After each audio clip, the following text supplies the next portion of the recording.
예전에 우리는 공동체를 굉장히 중요하게 여겼습니다. 우리라는 개념들을 굉장히 귀하게 여겼고 그 공동체와 우리를 위해서 개인에 대한 여러 가지 희생과 헌신들은 굉장히 숭고하고 가치 있는 것으로 여겨졌습니다. 어머니들이 평생 흘린 눈물은 박수 받아야 된다고 생각했고 나라를 위해서 피를 흘리는 모든 사람들 또한 굉장히 큰 영웅으로 우리가 기억하고 있다는 것입니다. 근데 그것이 이제 너무 공동체와 우리에 대한 강조가 있다 보니까 개인 한 사람 한 사람에 대한 어떤 인권이나 존중이나 가치들이 무시되고 있다가 그게 반작용으로 이제 그게 떠오르고 있다는 것이죠. 우리가 무슨 소용이 있느냐는 거죠. 내가 먼저 행복하고 내가 가치 있는 삶을 살아야 되는 거지. 이러한 생각들이 이제 조금씩 강해지고 있다는 것이죠. 그렇기 때문에 결혼을 해봐야 우리 가족, 자녀, 남편, 아내 그런 것보다는 일단 내가 하고 싶은 거 하고 내가 먹고 싶은 거 먹고 그러한 어떤 개인의 가치와 행복들을 추구하는 것들이 전혀 욕먹을 일이 아닌 그러한 시대로 접어들었다라는 것입니다. 우리나라가 그런 가치관이 바뀌었다는 것, 또 여러 가지 1인 가구가 많아졌다는 것, 다 그런 일이라는 거죠. 또 이러한 우리나라의 출산율과 이런 것들 가운데 무시 못할 이유 중에 하나도 청년 경제의 어려움, 청년들이 취업이나 앞으로의 직업이나 이런 것들이 굉장히 어려워서 그렇다라고 하지만 그것도 내면으로 비추어 보면 솔직히 더 어려운 시대에도 다 결혼하면서 살았어요. 다 결혼한 것들로 알아서 집 못 구해도 그냥 결혼은 당연히 하는 걸로 알고 하면서 어려워했다는 거죠. 근데 요즘은 그렇게 어렵고 두려운 일들을 섣부르게 도전하려고 하지 않는다는 거죠. 가서 고생하고 가서 힘든 것들, 결국 자기에 대한 어떤 행복이나 편안함들이 침해되어지는 상황들 가운데 자기가 두려워서 나가지 않으려고 한다는 거죠.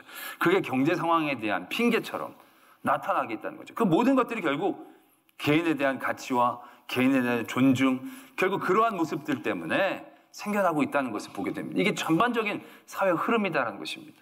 아까도 말씀을 드렸지만 나라를 사랑한다는 것도 이제 예전 같지 않습니다. 우리 옛날에 애국조회 학교 가면 맨날 애국조회 막 이래가지고 막 이런 것도 열심히 하고 가다가 국기 이렇게 하강식 같은 거 하면 딱 서가지고 국기 쪽을 바라보면서 멈춰 서가지고 그랬던 기억이 있죠. 근데 요즘은요 그랬다가 난리 납니다. 요즘은 그런 얘기가 있습니다. 국뽕이라고 얘기합니다. 나라랑 희로뽕이랑 섞어가지고 그냥 무턱대고 나라를 사랑하고 나라를 위한다고 얘기를 하면요 젊은 사람들이 다 국뽕이라고 얘기합니다. 뭔가 애국심에 대한 옛날에 무슨 독립 이런 얘기를 하면 다 그런 식으로 치부한다는 거죠. 근데 그들에게 뭐라고 얘기를 못하는 거예요. 왜 나라를 사랑하고 나라를 해야지 왜 그러냐고 얘기하면 나라가 내게 해준 게 뭐가 있는데? 라고 얘기합니다. 그러면 진짜 할 말이 별로 없다는 거죠. 야 나라가 해준 게 없어도 그래도 너는 나라를 왜? 내가 왜? 나라가 나를 힘들게 하고 교육제도 이렇게 만들어 놓고 이런 해가지고 우리나라를 헬조선이라고 얘기하면서 지옥으로 만들어 놓고 왜 나라를 사랑하라는 거야. 그걸 논리적으로 우리가 이성적으로 얘기하기가 쉽지 않다는 것입니다. 요즘 젊은 세대들에게 어설프게 얘기했다가는 정말 본전도 못 찾는다는 것입니다. 이런 가운데 우리 하나님의 사람들은 어떻게 이 가치관 가운데 고민해야 되는가. 물론 공동체와 우리만을 강조했던 시기들 좋았지만 그때 너무 개개인이 무시당했던 건 사실입니다. 그래서 개개인에 대한 인정과 존중들, 가치들 그런 것들을 추구할 때 그것이 좋아 보이지만 이것이 과연 우리에게 건강한 모습으로 나타나는가? 우리는 이 가운데에서 어떠한 가치관들을 가져야 되는가라는 그런 고민들을 해봐야 한다라는 것입니다. 오늘 그런 가운데 오늘 하나님의 말씀을 보게 됩니다. 레위기 19장의 말씀을 우리가 읽었습니다. 레위기 19장의 말씀은 하나님께서 출애굽한 이스라엘 백성들에게 주시는 하나님의 법이었습니다. 하나님께서 이렇게 하라고 얘기하신 것입니다. 근데 그 법을 지켜야 되는 가장 근본적인 이유, 가장 중요한 중심 주제를 1절에서 하나님은 이렇게 얘기하십니다. 너희는 거룩하라 라는 것입니다. 여러 가지 하나님께서 이거 해라 이거 하지 말라 다 얘기하시는데 그것의 주제는 딱 하나입니다. 너희는 거룩하라 라는 것입니다. 우리가 왜 거룩해야 합니까? 나는 너희 하나님 여호와 나가 거룩하기 때문에 너희들도 거룩해라 라고 얘기하시는 그 1절의 말씀해가지고 하나님의 말씀이 우리들에게 쭉 내려오고 있는 그런 가운데에 오늘 우리가 16절, 17절, 18절을 보게 됩니다. 여기서요 우리는 굉장히 어려운 하나님의 말씀을 받게 됩니다. 이웃에 대한 이해들, 이웃에 대한 이해를 우리가 어떻게 해야 하는가를 하나님께서 분명히 얘기하고 계신다는 거죠. 16절에 이렇게 얘기하십니다. 내 이웃의 피를 흘려 이익을 도모하지 말라. 나는 여호와이니라. 우리가 함께 있는 모든 사람들을 우리가 어떠한 눈으로 바라보지 말아야 하는가를 먼저 얘기하십니다. 그들을 나의 이익의 추구의 대상으로 보지 말아야 한다는 것입니다.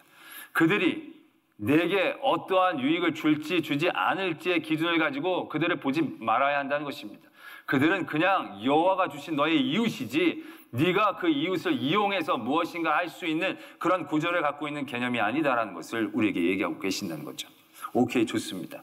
뭐 우리가 유익을 추구하지 않고 이웃을 뭐 속이지 않고 뺏지 않고 그냥 지낼 수도 있겠죠.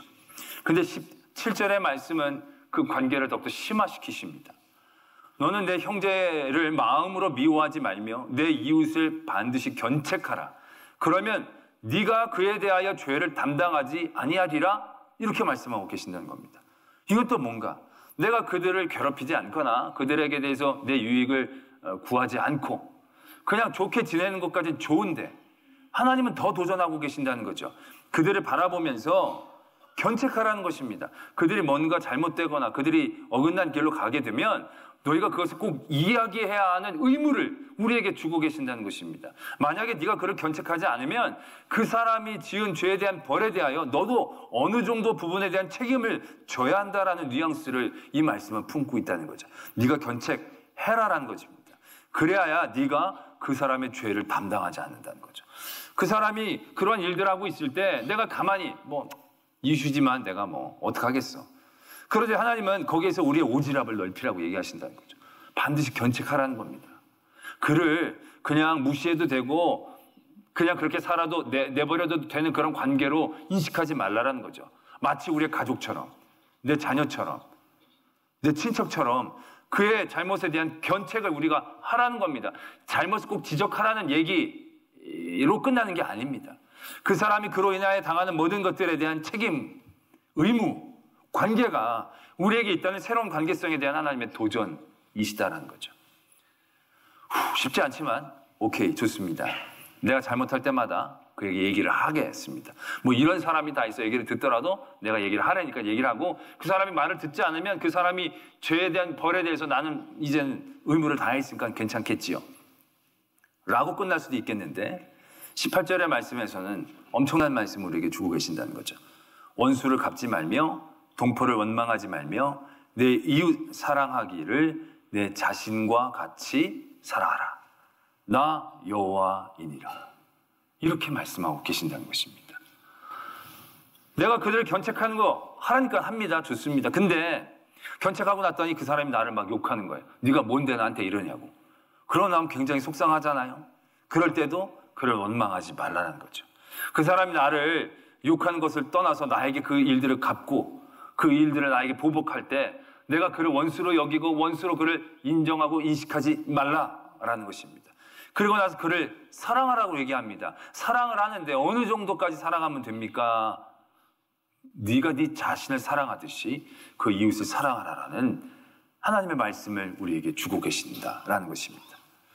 아니 도대체 왜 이렇게까지 우리가 해야 하는가? 왜 이렇게 우리가 하도록 하나님께서 말씀하시 이유라도 좀 알기를 원합니다. 나는 여호와이니라. 그리고 끝난다는 겁니다. 그러면 네가 뭐가 좋고 이런 얘기가 안 하고 무슨 보상이 있다는 얘기도 안 하고요. 너 그렇게 안 하면 안 된다. 나는 여호와이고 나는 거룩하고 너희들은 나의 거룩함을 따라가야 되니까 이건 말하자면 법이다. 이렇게 얘기를 한다는 것입니다. 우리가 이걸 왜 이렇게 지켜야 됩니까? 이걸 지키면 뭐가 좋고 그런 자질구레한 설명이 없이요. 하라면 해. 라고 얘기하시는 것과 마찬가지다라는 것입니다. 굉장히 강력한 권고의 느낌으로 우리에게 말씀하시는 부분인데 그것이 굉장히 만만치 않은 부분이다라는 거죠. 이웃을 내 유익에 대한 대상으로 생각하지 않는 것만으로도 굉장히 괜찮은 건데 그것만으로가 아니라 마치 가족처럼 그의 잘못에 대한 책임과 의무를 우리가 어느 정도 가져야 되는 마음 그것도 굉장한 건데 거기서 또 넘어서서 가족이나 친척이 아니라 나 자신처럼 그를 원망하거나 그를 저주하거나 그를 원수로 여기지 말고 계속 품고 사랑하라라고 얘기하신다는 것. 굉장히 우리에게 어려운 부담감을 주고 계신다는 것을 보게 됩니다. 내 자신을 사랑하는 것 같이 사랑하는 것, 그렇게 우리 동포를 사랑하고 원수를 사랑하는 것이 어떻게 가능할 수 있겠습니까? 오케이, 좋습니다. 나 자신을 사랑하는 것 같이 사랑하라고 하는데 나는요, 나 안 사랑해요. 그런 분들도 있을 거예요. 나는 나를 저주하고 난 나를 맨날 때려요. 그럼 그렇게 그 사람들 때리면 되는 건가요? 이렇게 나올 수도 있는 것입니다.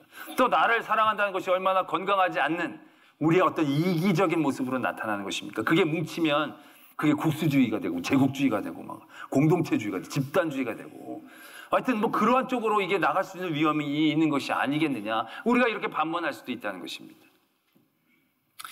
여기에서 하나님께서 우리에게 법으로 주시는 이웃에 대한 우리들의 마음이라는 것은, 이웃에 대해서 우리가 어떻게 해야 하는가, 거기에 대한 하나님의 우리를 향한 법이기도 하지만 그 이전에 더 중요한 것이 있다는 것입니다. 우리가 예수 그리스도의 말씀을 한번 더 볼 필요가 있습니다.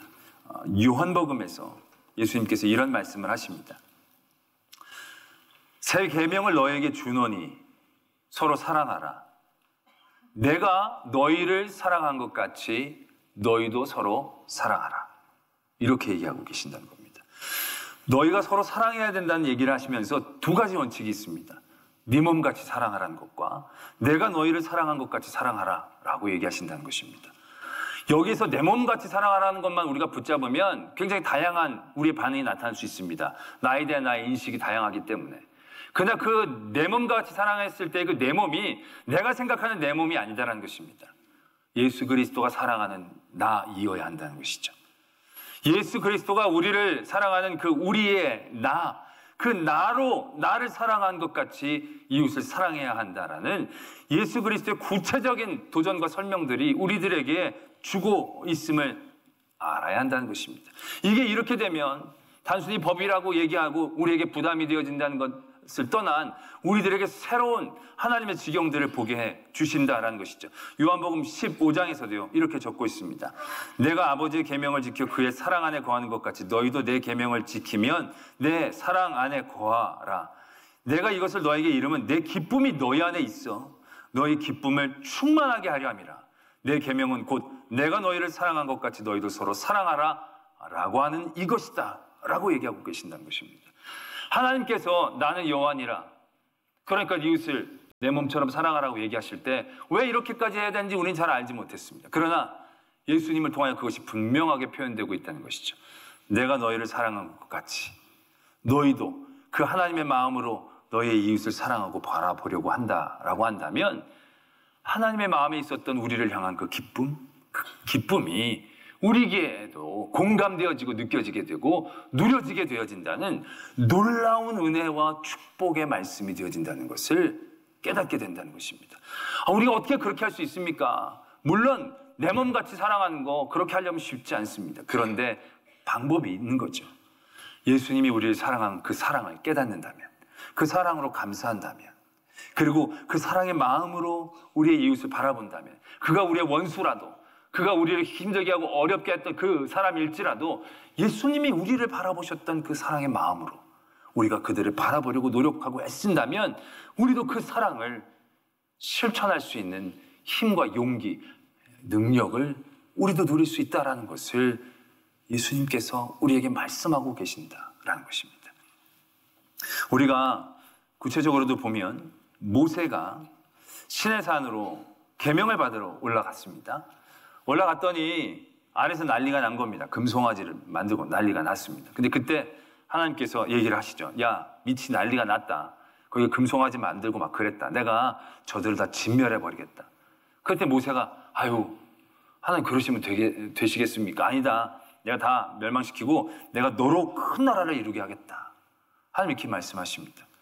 그때 모세가 말리시죠. 아니 하나님, 그럼 다른 여러 이방 사람들이 어떻게 보겠냐고. 하나님 사람 데리고 나가고 여기서 죽이시면 되겠냐고. 막 하나님을 말리는 모세의 모습이 나옵니다. 그때 하나님께서 그 얘기를 들으시고 노를 참으셨다. 말씀이 이렇게 적고 있습니다. 그 다음에 내려갔더니 진짜 그렇게 난리가 났거든요. 그러니까 모세가 거기서 완전히 뒤집어 엎고 그 다음에 하나님 앞에 용서를 구하려고 나갑니다. 그러면서 이렇게 기도합니다. 하나님, 나를 생명책에서 지우시고 이 민족을 긍휼히 여겨달라. 이런 고백을 모세가 하고 있는 것을 보게 됩니다. 모세와 민족의 관계는요, 그렇게 친근한 관계는 솔직히 아닙니다. 왜냐하면 그 이스라엘 백성이 끊임없이 모세를 도전하고 힘들고 괴롭혔거든요. 모세도 왜 이 사람들한테 맡겼습니까? 그런 기도를 하나님 앞에 수차례 드렸거든요.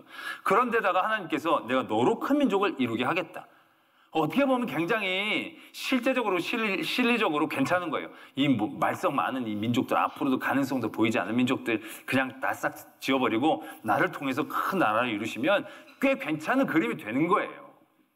그러나 그럼에도 불구하고 모세는 자기를 생명체계 지어달라는 거예요. 그냥 이 백성을 좀 긍휼히 여겨달라고, 좋게 여겨달라고 그렇게 얘기하고만 있는 게 아니고요. 그냥 자기를 생명체계 지워도, 자기가 지옥불에 떨어져도 괜찮으니까 이 민족을 살려달라고 하는 그러한 고백을 하나님 앞에 드리고 있다라는 것입니다. 모세의 이러한 마음이 어떻게 가능했겠는가라는 것입니다. 모세의 이런 마음은 모세가 백성들을 많이 사랑했기 때문에 이루어진 마음이 아닙니다. 모세가 하나님의 마음을 알았기 때문에 그러한 고백을 할 수 있었다는 것입니다. 이 민족의 가능성, 이 민족과의 관계가 아니고 하나님이 이 민족을 어떻게 사랑하시는지를 모세가 볼 수 있었다는 것입니다. 그래서 하나님이 막 화를 내고 하나님이 다 멸망시키려고 하시는 것을 보여주시면서 모세는 거기서 차분히 말리고 하는 그런 모습들이 성경에 나옵니다. 그거 보면 하나님보다 모세가 더, 이렇게 얘기하면 그렇지만 좀 더 괜찮아 보이는 느낌을 받습니다. 그게 모세가 괜찮은 게 아니고요. 하나님이 모세를 통하여 하나님의 속셈을 얘기하고 계신다는 거죠. 내가 이 민족을 어떻게 사랑하는지, 내가 이 민족을 어떻게 아끼는지, 그걸 모세가 알기를 원하신 거죠. 그 모세가 그 마음을 품었을 때 그 마음을 우리 모두가 알기를 원하셨던 것이, 그것이 하나님의 뜻이다라는 것입니다. 모세가 나를 생명체계에 지으시고 이 민족을 살리십시오. 이게 하나님의 마음이거든요. 하나님의 마음이 어떠하셨습니까? 자기 아들을 이 땅에 내려보내셔서 죽이시기까지 우리를 사랑하시는 그 하나님의 마음이라는 게 바로 이 모세가 갖고 있는 그 마음이지 않습니까? 이건 모세로부터의 마음이 아니고 하나님으로부터의 마음을 모세가 깨달은 거죠. 그리고 그 모세의 마음을 통하여 우리에게 도전하시는 거죠. 우리가 나라를 바라보는 기준, 나의 이웃을 바라보는 기준이 어디에 있어야 되는가? 전체를 위한 것이어야 되느냐, 개인을 위한 것이어야 되느냐, 그러한 고민이 아니라 하나님의 마음으로 그 모든 것들을 바라볼 수 있는 그 힘과 능력과 지혜와 기쁨과 복된 자리를 하나님은 우리에게 허락하고 계신다라는 것입니다. 로마서에서도 보면 9장에 사도 바울이 이렇게 고백합니다. 나의 고륙이나 형제를 위해서 내가 그리스도에게서 끊어질지라도 이 민족이 하나님 앞에 돌아오는 것을 바란다. 바울은 이렇게 고백하고 있습니다. 아니, 그냥 자기가 죽임을 당하는 거, 자기가 그냥 고통을 당하는 거, 이것까지는 괜찮지만 사도 바울에게 내가 그리스도에게 끊어질지라도, 이런 말을 어떻게 감히 할 수가 있겠습니까? 그리스도에게 끊어진다는 게 어떤 의미인데요? 그건 정말로 사도 바울에게 있어서는 상상도 하기 싫은 상황과 환경일 터인데, 이 사도 바울은 그러한 고백을 하고 있다는 겁니다. 내가 그리스도에게서도 끊어질지라도. 이건 사도 바울이 얘기할 수 있는 가장 최악의 상황들을 그가 얘기하고 고백하는 거죠. 그럴지라도 내 고륙과 형제들, 내 민족이 하나님께로 제대로 돌아오기를 원한다는 것이 사도 바울의 마음이다라는 거죠. 이건 솔직히 사도 바울의 마음이 아닙니다. 이건 그들을 향한 예수 그리스도의 마음이다라는 거죠. 사도 바울이 생각해낼 수 있는 개념의 마음이 아닙니다.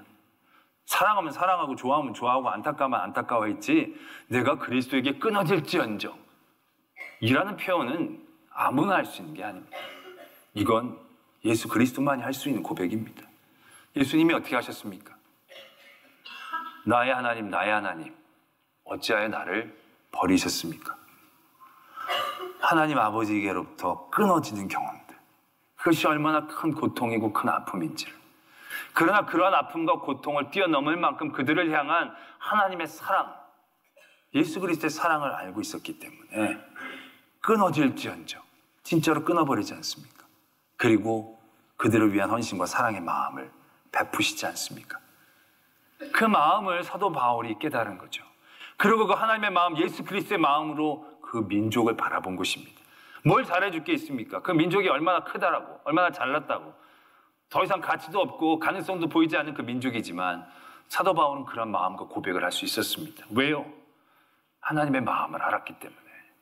그 하나님의 마음으로 그 민족을 보았기 때문에, 그리고 하나님이 나를 어떻게 사랑하셨는지를 알았기 때문에 나도 그렇게 사랑해야겠다는 결단과 용기가 생겨날 수 있다는 것을 우리는 분명히 볼 수 있어야 한다라는 것입니다. 그것이 하나님의 성도들이 가져야 될 마음의 중심입니다. 내 개인의 행복과 가치를 추구하거나 공동체의 이익을 위한 어떠한 그러한 기준이 아니라요, 세상적인 환경과 흐름에 따라 그것은 수도 없이 바뀌는 겁니다. 영원히 변치 않는 것, 하나님이 우리를 향한 그 마음, 그 마음으로 나를 바라보고 우리의 가족을 바라보고 우리의 이웃을 바라보고 우리의 나라를 바라보고 민족을 보고 열방을 바라볼 수 있는 것이 우리 성도들이 가져야 될 마음입니다. 그래서 신앙인들은요, 귀한 신앙인들은 다 애국자입니다. 왜요? 나라를 사랑하는 마음이 도덕성이 고취돼서가 아니라요, 하나님의 마음을 알기 때문에 그 모두를 사랑하게 되어지는 하나님의 사랑으로 그들을 사랑하는 그런 중심과 가치관이 그 안에 자리 잡기 때문에 그럴 수 있는 겁니다. 그래서 하나님의 사람들은요, 가정에게서도 충실합니다. 눈물의 어머니고요, 고통의 어머니가 될 수 있습니다. 왜? 내 자녀, 내 가족 세우는 게 아니고요, 하나님이 주신 자녀로 바라볼 때, 하나님이 주신 사랑으로 그들을 바라볼 때 우린 그렇게 할 수 있으니까요. 많은 아버지의 가정을 위해서 눈물을 흘리고 땀을 흘리고 피를 흘릴 수가 있는 것, 많은 신앙의 아버지들이 그렇게 살아야 되는 것, 또 그렇게 살 수 있는 것 또한 하나님 아버지께서 우리에게 어떻게 주셨는가를 알 때에 그게 가능해진다라는 것입니다. 오늘 하나님 우리에게 이렇게 도전하십니다. 이웃의 피를 흘려 이익을 도모하지 말고 그들을 견책하고 품고 원수 갚지 말고 동포를 원망하지 말고 너를 하나님께서 사랑하신 그 너를 사랑한 것 같이 그 사랑으로 다른 사람들을 사랑하고 바라볼 수 있는 하나님의 마음을 가지라는, 하나님의 중심을 가지라는 도전을 주고 계십니다. 굉장히 힘들어 보이고 어리석어 보이고 답답해 보이는 그런 일일 것입니다. 그러나 우리가 하나님을 닮아간다는 것이 우리에게 가장 기쁜 일입니다. 우리가 하나님을 닮아간다는 것이 우리에게 가장 행복한 일이 되어집니다. 혼자 살고 혼자 누리고 혼자 즐기고 남는 건 고독밖에 없을 것입니다. 그러나 우리를 위해서, 나라를 위해서, 민족을 위해, 열방을 위해서 하나님의 마음으로 눈물을 흘리고 피 흘리고 땀 흘릴 줄 안다면 하나님이 그들을 사랑하시면서 하나님이 품으셨던 그 감격과 기쁨과 아름다움을 우리도 경험하면서 하나님의 귀한 자녀로, 친구로, 하나님의 나라를 증거할 수 있는 하나님의 사람으로 온전히 세워질 줄로 믿습니다.